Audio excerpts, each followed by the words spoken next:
Agresi militer Belanda II merupakan peristiwa penyerbuan secara militer yang dilakukan oleh pasukan militer Belanda terhadap wilayah Republik Indonesia dan ibu kota Yogyakarta. Agresi militer Belanda II terjadi pada 19 Desember 1948. Agresi militer Belanda II membuat kondisi di Indonesia semakin tidak menentu dan rakyat semakin menderita.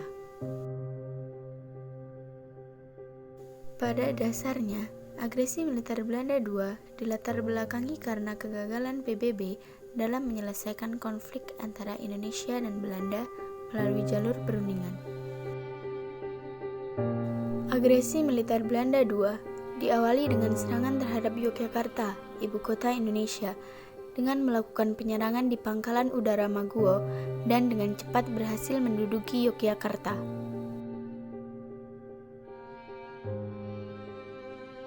Serta dengan ditangkapnya Soekarno, Hatta, dan tokoh lainnya. Namun, kelangsungan pemerintahan RI dapat dilanjutkan dengan baik karena Soekarno telah memberi mandat kepada Menteri Kemakmuran, Syafruddin Prawira Negara, untuk membentuk pemerintah darurat Republik Indonesia di Sumatera. Mengetahui mengenai penangkapan Soekarno, maka Jenderal Sudirman bangkit untuk melakukan perang gerilya, serta pasukan di bawah pimpinan Letkol Soeharto terus berusaha menghambat gerak maju pasukan Belanda.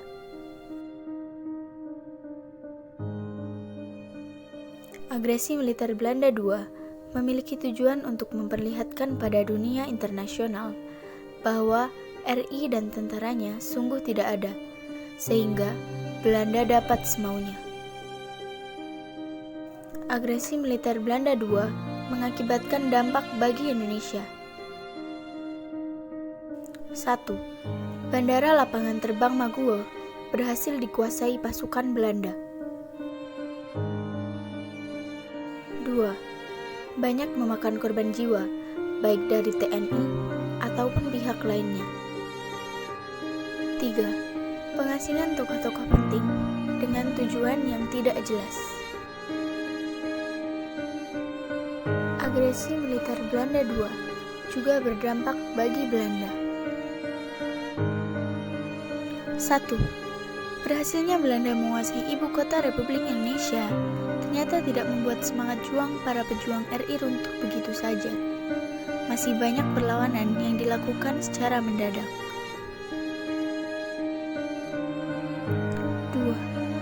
Perlawanan dari pihak bangsa Indonesia dilakukan pada 1 Maret 1949 yang kemudian dikenal dengan Serangan Umum 1 Maret Yogyakarta.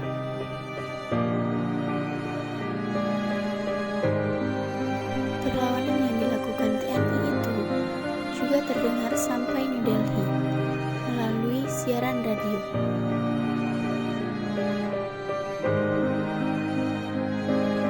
Hal ini membuat posisi menjadi berbalik. Indonesia di mata internasional justru semakin kuat, berbeda dengan apa yang dipropagandakan Belanda terhadap dunia internasional.